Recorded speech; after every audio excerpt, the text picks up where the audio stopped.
కోల్కతాలోని ఆర్జీఆర్ వైద్యశాలలో విద్యార్థినిపై జరిగిన అమానుష అత్యాచారం హత్య నేపథ్యంలో ఇండియన్ మెడికల్ అసోసియేషన్ ఇచ్చిన పిలుపు మేరకు శనివారం ప్రకాశం జిల్లా దోర్నాల సామాజిక ఆరోగ్య కేంద్రం ఇన్ఛార్జి వైద్యులు వైద్య సంజీవు ఆధ్వర్యంలో వైద్యశాల నుంచి నటరాజకూడలి వరకు ర్యాలీ నిర్వహించారు। ఈ మేరకు వైద్యులు వారి సిబ్బంది నల్ల బ్యాడ్జీలు ప్లకార్డుతో నిరసన వ్యక్తం చేశారు। అలాగే నినాదాలు కూడా చేశారు। ఈ సందర్భంగా వైద్యులు మాట్లాడుతూ దోషులను కఠినంగా శిక్షించి ఇలాంటి సంఘటనలు పునరావృతం కాకుండా చూడాలని, వైద్య వృత్తిపై వైద్యులపై జరుగుతున్న దాష్టికాలు ఆగాలని, రౌడీ మూకలు భయపడే విధంగా పటిష్టమైన చట్టాలు రూపొందించాలని వారు డిమాండ్ చేశారు। ఈ కార్యక్రమంలో doctor Lavanya, head nurse Elizabeth, pharmacist Pichireddy, ఆరోగ్య మిత్రులు తదితరులు పాల్గొన్నారు। వైద్య విద్యార్థిని దుండగులు వచ్చి చంపేసి అమానుషంగా చంపేశారు।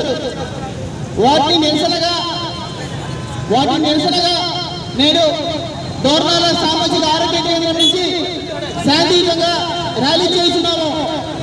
ఈ ర్యాలీకి ప్రభుత్వ జూనియర్ కాలేజ్ విద్యార్థులు, హాస్పిటల్ సిబ్బంది మరియు వచ్చిన పారామెడికల్ సిబ్బంది అందరూ ఈ సంఘీభావాన్ని ఇచ్చేస్తున్నారు। ఈ యొక్క అమానుషాన్ని అందరూ ముక్త ఖండంలో ఖండించి